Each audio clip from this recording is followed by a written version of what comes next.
प्रिय श्रोताओं, आप सभी का साईं सच्चरित्र के अध्याय 46 को श्रद्धा एवं प्रेम पूर्वक सुनने के लिए हृदय से धन्यवाद। आपकी भक्ति, धैर्य और साईं बाबा के प्रति श्रद्धा इस यात्रा को और भी दिव्य बना देती है। अब हम प्रवेश करेंगे अध्याय 47 में, जहां हमें ज्ञात होगा पुनर्जन्म, वीरभद्रप्पा और चेन्नबसप्पा, सर्प व मेंढक की वार्ता। गत अध्याय में बाबा द्वारा बताई गई 2 बकरों के पूर्व जन्मों की वार्ता थी। इस अध्याय में कुछ और भी पूर्व जन्मों की स्मृतियों का वर्णन किया जाता है। प्रस्तुत कथा वीरभद्रप्पा और चेन्नबसप्पा के संबंध में है। प्रस्तावना: हे त्रिगुणातीत ज्ञानावतार श्री साई, तुम्हारी मूर्ति कितनी भव्य और सुंदर है। हे अंतर्यामिन, तुम्हारे श्रीमुख की आभा धन्य है। उसका क्षण मात्र भी अवलोकन करने से पूर्व जन्मों के समस्त दुखों का नाश होकर सुख का द्वार खुल जाता है। परंतु हे मेरे प्यारे श्री साई, यदि तुम अपने स्वभाववश ही कुछ कृपा कटाक्ष करो, तभी इसकी कुछ आशा हो सकती है। तुम्हारी दृष्टि मात्र से ही हमारे कर्म बंधन छिन्न भिन्न हो जाते हैं और हमें आनंद की प्राप्ति हो जाती है। गंगा में स्नान करने से समस्त पाप नष्ट हो जाते हैं, परंतु गंगामयी भी संतों के आगमन की सदैव उत्सुकता पूर्वक राह देखा करती है कि वे कब पधारे और मुझे अपनी चरण रज से पावन करे। श्री साई तो संत चुद्धामणि हैं। अब उनके द्वारा ही हृदय पवित्र बनाने वाली यह कथा सुनो।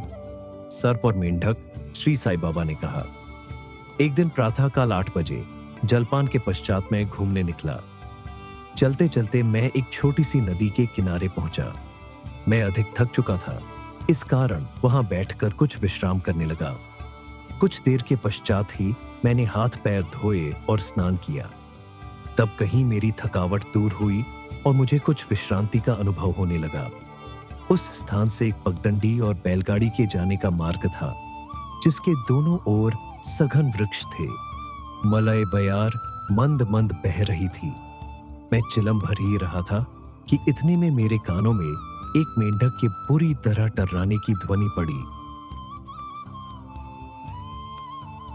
मैं चकमक सुलगा ही रहा था कि इतने में एक यात्री वहां आया और मेरे समीप आकर मुझे प्रणाम किया और घर पर पधार कर भोजन तथा विश्राम करने का आग्रह करने लगा। उसने चिलम सुलगाकर मेरी ओर पीने के लिए बढ़ाई। मेंढक के टर्राने की ध्वनि सुनकर वह उसका रहस्य जानने के लिए उत्सुक हो उठा। मैंने उसे बतलाया कि एक मेंढक कष्ट में है, जो अपने पूर्व जन्म के कर्मों का फल भोग रहा है। पूर्व जन्म के कर्मों का फल इस जन्म में भोगना पड़ता है, अतः अब उसका चिल्लाना व्यर्थ है। एक कश लेकर उसने चिलम मेरी ओर बढ़ाई। थोड़ा देखूं तो आखिर बात क्या है, ऐसा कहकर वह उधर जाने लगा। मैंने उसे बतलाया कि एक बड़े सांप ने एक मेंढक को मुंह में दबा लिया है, इस कारण वह चिल्ला रहा है। दोनों ही पूर्व जन्म में बड़े दुष्ट थे और अब इस शरीर में अपने कर्मों का फल भोग रहे हैं। आगंतुक ने घटनास्थल पर जाकर देखा कि सचमुच एक बड़े सर्प ने एक बड़े मेंढक को मुंह में दबा रखा है। उसने वापस आकर मुझे बताया कि लगभग घड़ी 2 घड़ी में ही सांप मेंढक को निगल जाएगा। मैंने कहा, नहीं, यह कभी नहीं हो सकता। मैं उसका संरक्षक पिता हूं और इस समय यहां उपस्थित हूं। फिर सर्प की क्या सामर्थ्य है कि मेंढक को निगल जाए? क्या मैं व्यर्थ ही यहां बैठा हूं? देखो, मैं अभी उसकी किस प्रकार रक्षा करता हूं। दोबारा चिलम पीने के पश्चात हम लोग उस स्थान पर गए। आगंतुक डरने लगा और उसने मुझे आगे बढ़ने से रोका कि कहीं सर्प आक्रमण न कर दे। मैं उसकी बात की उपेक्षा कर आगे बढ़ा और दोनों से कहने लगा कि अरे वीरभद्रप्पा, क्या तुम्हारे शत्रु को पर्याप्त फल नहीं मिल चुका है, जो उसे मेंढक की और तुम्हें यह सर्प की योनि प्राप्त हुई है? अरे, अब तो अपना वैमनस्य छोड़ दो। यह बड़ी लज्जाजनक बात है। अब तो इस ईर्ष्या को त्यागो और शांति से रहो। इन शब्दों को सुनकर सर्प ने मेंढक को छोड़ दिया और शीघ्र ही नदी में लुप्त हो गया। मेंढक भी कूदकर भागा और झाड़ियों में जा छिपा। उस यात्री को बद्धा अचंभा हुआ। उसकी समझ में न आया कि बाबा के शब्दों को सुनकर सांप ने मेंढक को क्यों छोड़ दिया और वीरभद्रप्पा व चेन्नबसप्पा कौन थे, उनके वैमनस्य का कारण क्या था। इस प्रकार के विचार उसके मन में उठने लगे। मैं उसके साथ उसी वृक्ष के नीचे लौट आया और धूम्रपान करने के पश्चात उसे इसका रहस्य सुनाने लगा। मेरे निवास स्थान से लगभग 4 से 5 मील की दूरी पर एक पवित्र स्थान था, जहां महादेव का एक मंदिर था। मंदिर अत्यंत जीर्ण शीर्ण स्थिति में था। सो वहां के निवासियों ने उसका जीर्णोद्धार करने के हेतु कुछ चंदा इकट्ठा किया। पर्याप्त धन एकत्रित हो गया और वहां नित्य पूजन की व्यवस्था कर मंदिर के निर्माण की योजनाएं तैयार की गईं। एक धनाढ्य व्यक्ति को कोषाध्यक्ष नियुक्त कर उसको समस्त कार्य की देखभाल का भार सौंप दिया गया। उसको कार्य व्यय आदि का यथोचित विवरण रखकर ईमानदारी से सब कार्य करना था। सेठ तो एक उच्च कोटि का कंजूस था। उसने मरम्मत में अत्यंत अल्पराशि व्यय की। इस कारण मंदिर का जीर्णोद्धार भी उसी अनुपात में हुआ। उसने सब राशि व्यय कर दी तथा कुछ अंश स्वयं हड़प लिया और उसने अपनी गांठ से एक पाई भी व्यय न की। उसकी वाणी अधिक रसीली थी, इसलिए उसने लोगों को किसी प्रकार समझा बुझा लिया और कार्य पूर्ववत ही अधूरा रह गया। लोग फिर संगठित होकर उसके पास जाकर कहने लगे, सेठ साहब, कृपया कार्य शीघ्र पूर्ण कीजिए। आपके प्रयत्न के अभाव में यह कार्य पूर्ण होना कदापि संभव नहीं। अतः आप पुनः योजना बनाइए, हम और भी चंदा आपको वसूल करके देंगे। लोगों ने पुनः चंदा एकत्रित कर सेठ को दे दिया। उसने रुपये तो ले लिए, परंतु पूर्ववत ही शांत बैठा रहा। कुछ दिनों के पश्चात उसकी स्त्री को भगवान शंकर ने स्वप्न दिया कि उठो और मंदिर पर कलश चढ़ाओ। जो कुछ भी तुम इस कार्य में व्यय करोगी, मैं उसका 100 गुना अधिक तुम्हें दूंगा। उसने यह स्वप्न अपने पति को सुना दिया। सेठ भयभीत होकर सोचने लगा कि यह कार्य तो ज्यादा रुपए खर्च कराने वाला है, इसलिए उसने यह बात हंसकर टाल दी कि यह तो एक मेरा स्वप्न ही है और उस पर भी कहीं विश्वास किया जा सकता है। यदि ऐसा होता तो महादेव मेरे समक्ष ही प्रकट होकर ये बात मुझसे न कह देते। मैं क्या तुमसे अधिक दूर था? यह स्वप्न शुभदायक नहीं, यह तो पति पत्नी के संबंध बिगाड़ने वाला है। इसलिए तुम बिल्कुल शांत रहो। भगवान को ऐसे द्रव्य की आवश्यकता ही कहां जो दानियों की इच्छा के विरुद्ध एकत्र किया गया हो। वे तो सदैव प्रेम के भूखे हैं तथा प्रेम और भक्ति पूर्वक दिए गए एक तुच्छ तांबे का सिक्का भी सहर्ष स्वीकार कर लेते हैं। महादेव ने पुनः सेठानी को स्वप्न में कह दिया कि तुम अपने पति की व्यर्थ बातों और उनके पास संचित धन की ओर ध्यान न दो और न उनसे मंदिर बनवाने के लिए आग्रह ही करो। मैं तो तुम्हारे प्रेम और भक्ति का ही भूखा हूं। जो कुछ भी तुम्हारी व्यय करने की इच्छा हो सो अपने पास से करो। उसने अपने पति से विचार विनिमय करके अपने पिता से प्राप्त आभूषणों को विक्रय करने का निश्चय किया। तब कृपण सेठ अशांत हो उठा। इस बार उसने भगवान को भी धोखा देने की ठान ली। उसने कौड़ी मोल केवल 1000 रुपयों में ही अपनी पत्नी के समस्त आभूषण स्वयं खरीद डाले और एक बंजर भूमि का भाग मंदिर के निमित्त लगा दिया, जिसे उसकी पत्नी ने भी चुपचाप स्वीकार कर लिया। सेठ ने जो भूमि दी वह उसकी स्वयं की न थी, वरन एक निर्धन स्त्री दुबकी की थी, जो इसके यहाँ 200 रुपयों में गिरवी रखी हुई थी। दीर्घकाल तक वह आंट चुकाकर उसे वापस न ले सकी, इसलिए उस धूर्त कृपण ने अपनी स्त्री दुबकी और भगवान को धोखा दे दिया। भूमि पथरीली होने के कारण उसमें उत्तम ऋतु में भी कोई पैदावार न होती थी। इस प्रकार यह लेन देन समाप्त हुआ। भूमि उस मंदिर के पुजारी को दे दी गई, जो उसे पाकर बहुत प्रसन्न हुआ। कुछ समय के पश्चात एक विचित्र घटना हुई। एक दिन बहुत जोरों से झंझावात आया और अतिवृष्टि हुई। उस कृपण के घर पर बिजली गिरी और फलस्वरूप पति पत्नी दोनों की मृत्यु हो गई। दुबकी ने भी अंतिम श्वास छोड़ दी।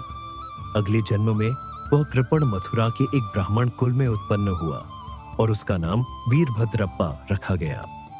उसकी धर्मपत्नी उस मंदिर के पुजारी के घर कन्या होकर उत्पन्न हुई और उसका नाम गौरी रखा गया। दुबकी पुरुष बनकर मंदिर के गुरव सेवक वंश में पैदा हुई और उसका नाम चेनबसप्पा रखा गया। पुजारी मेरा मित्र था और बहुधा मेरे पास आता जाता, वार्तालाप करता और मेरे साथ चिलम पिया करता था। उसकी पुत्री गौरी भी मेरी भक्त थी। वह दिनों दिन सयानी होती जा रही थी, जिससे उसका पिता भी उसके हाथ पीले करने की चिंता में रहता था। मैंने उससे कहा कि चिंता की कोई आवश्यकता नहीं, वह स्वयं तुम्हारे घर लड़की की खोज में आ जाएगा। कुछ दिनों के पश्चात ही उसी की जाति का वीरभद्रप्पा नामक एक युवक भिक्षा मांगते मांगते उसके घर पहुंचा। मेरी सम्मति से गौरी का विवाह उसके साथ संपन्न हो गया। पहले तो वह मेरा भक्त था, किंतु अब वह कृतज्ञ बन गया। इस नूतन जन्म में भी उसकी धन तृष्णा नष्ट न हुई। उसने मुझसे कोई उद्योग धंधा सुझाने को कहा, क्योंकि इस समय वह वैवाहिक जीवन व्यतीत कर रहा था। तभी एक विचित्र घटना हुई। अचानक ही प्रत्येक वस्तुओं के भाव ऊंचे चढ़ा गए। गौरी के भाग्य से जमीन की मांग अधिक होने लगी और समस्त भूमि 1 लाख रुपयों में आभूषणों के मूल्य से 100 गुना अधिक मूल्य में बिक गई। ऐसा निर्णय हुआ कि 50,000 रुपये नगद और 2,000 रुपये प्रतिवर्ष किश्त पर चुकता कर दिए जाएंगे। सबको यह लेन देन स्वीकार था, परंतु धन में हिस्से के कारण उनमें परस्पर विवाद होने लगा। वे परामर्श लेने मेरे पास आए और मैंने कहा कि यह भूमि तो भगवान की है, जो पुजारी को सौंपी गई थी। इसकी स्वामिनी गौरी ही है और 1 पैसा भी उसकी इच्छा के विरुद्ध खर्च करना उचित नहीं तथा उसके पति का इस पर कोई अधिकार नहीं है। मेरे निर्णय को सुनकर वीरभद्रप्पा मुझसे क्रोधित होकर कहने लगा कि तुम गौरी को फुसलाकर उसका धन हड़पना चाहते हो। इन शब्दों को सुनकर मैं भगवत नाम लेकर चुप बैठ गया। वीरभद्र ने अपनी स्त्री को पीटा भी। गौरी ने दोपहर के समय आकर मुझसे कहा कि आप उन लोगों के कहने का बुरा न माने। मैं तो आपकी लड़की हूं, मुझ पर कृपा दृष्टि ही रखें। वह इस प्रकार मेरी शरण में आई तो मैंने उसे वचन दे दिया कि मैं 7 समुद्र पार भी तुम्हारी रक्षा करूंगा। तब उस रात्रि को गौरी को एक दृष्टांत हुआ। महादेव ने आकर कहा कि यह सब संपत्ति तुम्हारी ही है और इसमें से किसी को कुछ न दो। चैनबसप्पा की सलाह से कुछ राशि मंदिर के कार्य के लिए खर्च करो। यदि और किसी भी कार्य में तुम्हें खर्च करने की इच्छा हो तो मस्जिद में जाकर बाबा स्वयं मैं के परामर्श से करो। गौरी ने अपना दृष्टांत मुझे सुनाया और मैंने इस विषय में उचित सलाह भी दी। मैंने उससे कहा कि मूलधन तो तुम स्वयं ले लो और ब्याज की आधी रकम चैनबसप्पा को दे दो। वीरभद्र का इसमें कोई संबंध नहीं है। जब मैं यह बात कर ही रहा था, वीरभद्र और चैनबसप्पा दोनों ही वहां झगड़ते हुए आए। मैंने दोनों को शांत करने का प्रयत्न किया तथा गौरी को हुआ महादेव का स्वप्न भी सुनाया। वीरभद्र क्रोध से उन्मत्त हो गया और चैनबसप्पा को टुकड़े टुकड़े कर मार डालने की धमकी देने लगा। चैनबसप्पा बड़ा डरपोक था। वह मेरे पैर पकड़कर रक्षा की प्रार्थना करने लगा। तब मैंने शत्रु से उसका छुटकारा करा दिया। कुछ समय पश्चात ही दोनों की मृत्यु हो गई। वीरभद्र सर्प बना और चैनबसप्पा मेंढक। चैनबसप्पा की पुकार सुनकर और अपने पूर्व वचन की स्मृति करके यहाँ आया और इस तरह से उसकी रक्षा कर मैंने अपने वचन पूर्ण किए। संकट के समय भगवान दौड़कर अपने भक्त के पास जाते हैं। उसने मुझे यहाँ भेजकर चैनबसप्पा की रक्षा कराई। यह सब ईश्वरीय लीला है। शिक्षा इस कथा की यही शिक्षा है कि जो जैसा बोता है वैसा ही काटता है, जब तक कि भोग पूर्ण नहीं होता। पिछला आरण और अन्य लोगों के साथ लेन देन का व्यवहार जब तक पूर्ण नहीं होता, तब तक छुटकारा भी संभव नहीं है। धन तृष्णा मनुष्य का पतन कर देती है और अंत में इससे ही वह विनाश को प्राप्त होता है। श्री सद्गुरु साईनाथ अर्पणमस्तु। शुभम भवतु। आप सभी श्रोताओं का हृदय से धन्यवाद जो आपने इस दिव्य यात्रा में साथ दिया। आइए हम सब मिलकर बाबा से प्रार्थना करें कि वे हम पर अपनी अपार कृपा बनाए रखें, हमें सद्मार्ग पर चलने की प्रेरणा दें और हमारे जीवन को सुखमय एवं शांतिमय बनाएं। जय साई राम। अगर आपको यह पाठ अच्छा लगा हो तो कृपया इसे लाइक करें, चैनल को सब्सक्राइब करें और इस दिव्य संदेश को दूसरों तक भी पहुंचाएं। श्री सच्चिदानंद सद्गुरु साईनाथ महाराज की जय। ओम साई राम।